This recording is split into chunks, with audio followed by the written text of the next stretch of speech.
ഞങ്ങൾ സഖാവിൻ്റെ ഭരണകാലത്തല്ലേ ഇവിടെ പോയത്. അപ്പോൾ സുരേഷിന് സഖാവിൻ്റെ ഭരണം ഭയങ്കര ഇഷ്ടമായിരുന്നു. ആ ഭരണം അതിനു മുമ്പുള്ള മുഖ്യമന്ത്രിമാരുണ്ടായിട്ടുണ്ടാകും, പക്ഷേ ആരെയും അങ്ങനെ ബന്ധപ്പെട്ടിട്ടില്ല എന്നാണ് പറഞ്ഞത് സുരേഷ്. അപ്പോൾ നമ്മുടെ നായനാർ സഖാവിനെ ഭയങ്കര ഇഷ്ടമായിരുന്നു.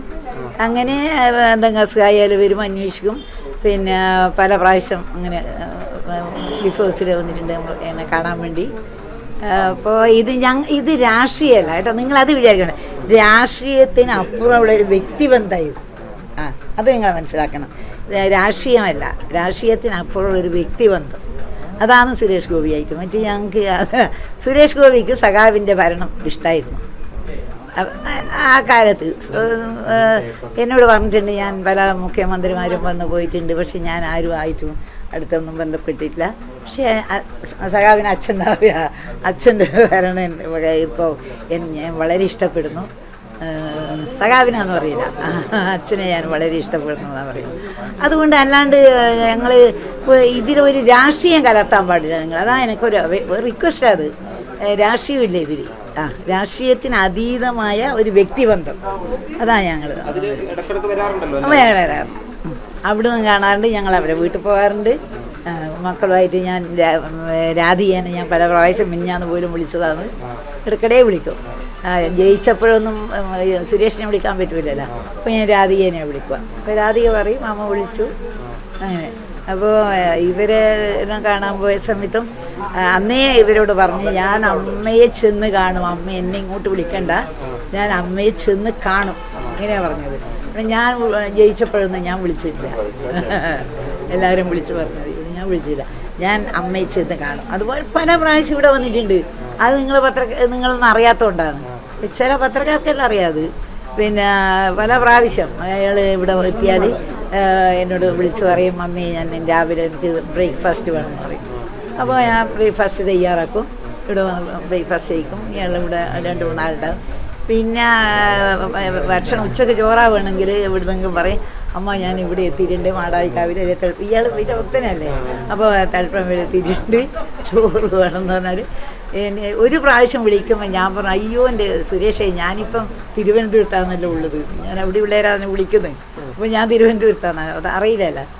അപ്പോൾ ഞാൻ പറഞ്ഞു, ഇപ്പം ഞാൻ തിരുവനന്തപുരത്താണ്. മറ്റേ എല്ലാ പ്രാവശ്യം പറഞ്ഞാൽ ഞാനിവിടെ ഭക്ഷണം റെഡിയാക്കും. അങ്ങനെ ഭക്ഷണം ഇന്ന് കഴിച്ചു. ഇന്ന് തിരക്കിട്ട് വളരെ കുറച്ച്. നായനാർ സഖാവ് എന്ന് പറഞ്ഞാൽ നായനാർ സഖാവ് ഒരു സുരേഷ് ഒരു സാധാരണയുള്ള ഒരാളുമായിട്ടുള്ള ബന്ധമേ ഉള്ളൂ. അല്ലാണ്ട് രാഷ്ട്രീയമൊന്നും നോക്കുന്നില്ലല്ലോ നമ്മൾ. ഞാൻ ആദ്യം തന്നെ അതാ ഞാൻ പറഞ്ഞത്, രാഷ്ട്രീയത്തിന് അതീതമായൊരു വ്യക്തിബന്ധം ഞങ്ങൾ തമ്മിലിന്ന്. അതാ പറഞ്ഞത്. ഇത് രാഷ്ട്രീയം കലർന്നിട്ടേ ഇല്ല. അതുകൊണ്ടാണ് സദ്യ ഇവിടെയാ. ഇവിടെ ചെറിയ തോതിൽ നമ്മളെ പെണ്ണുങ്ങൾ സദ്യ ഉണ്ടാക്കി അങ്ങനെ കൊടുത്തു.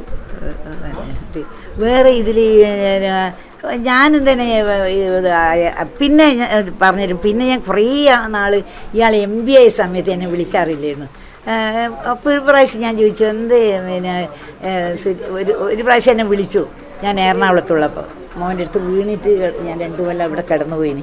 അന്നേരം ഒരു പ്രാവശ്യം ഞാൻ അയാളെ പരിപാടി നടക്കുന്ന സമയത്താണ് ഞാൻ എന്താ സുരേഷ് ഇപ്പം വിളിക്കുന്നൊന്നുമില്ലല്ലോ. പിന്നെ അന്നേരം വിളിക്കാനുള്ള ആ സാഹചര്യം ഇല്ലാത്തതുകൊണ്ടാണ് വിളിക്കാതെ. പിന്നെ എന്തുകൊണ്ട് എൻ്റെ അടുത്ത് വരുന്നില്ല എന്ന് ചോദിച്ചപ്പോൾ അതിന് ഉത്തരവാണ് പറഞ്ഞത്, അമ്മക്ക് വിഷമമായിരിക്കും ഞാനിപ്പോൾ വന്നാൽ.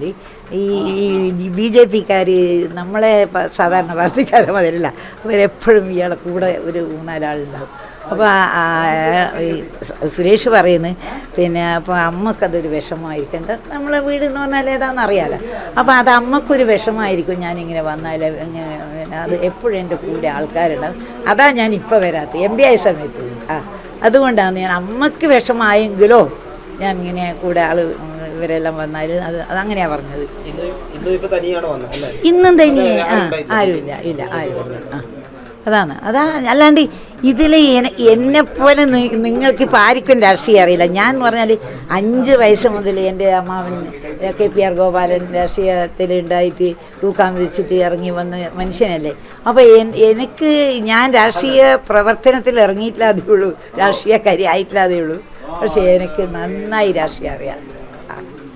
അതുകൊണ്ട് എന്നും ഞാൻ പിന്നെ ഞാനൊരു സഖാവിൻ്റെ ഭാര്യയാണല്ലോ എല്ലാവർക്കും. അങ്ങനെ ആ സഖാവിൻ്റെ ഭാര്യേൻ്റെ ആ ബന്ധം എനിക്ക് എപ്പോൾ അതിന് ഞാൻ നിമിത്തം അതിന് യാതൊരു മോശം ഉണ്ടാകാൻ പാടില്ല. അത് നല്ല രീതിയിൽ എൻ്റെ ജീവിതം ഞാനിപ്പം ജീവിച്ചിരുന്നത്. ഇഷ്ടം പോലെ എന്നെ കാണാൻ ആൾക്കാർ ഇഷ്ടം പോലെ വരും. നിങ്ങൾ എന്നെ ചോദിക്കും എവിടുന്നാണ് ഈ ആൾക്കാരിങ്ങനെ വരുന്നത്?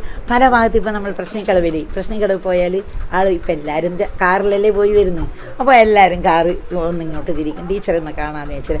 അങ്ങനെ പല ആൾക്കാരും പല ഭാഗത്തുനിന്നും ആൾക്കാർ വരും. ഞാൻ അവർ രാഷ്ട്രീയം ചോദിക്കില്ല, ഇവിടുന്ന് വന്നിനെന്ന് മാത്രം ചോദിക്കും.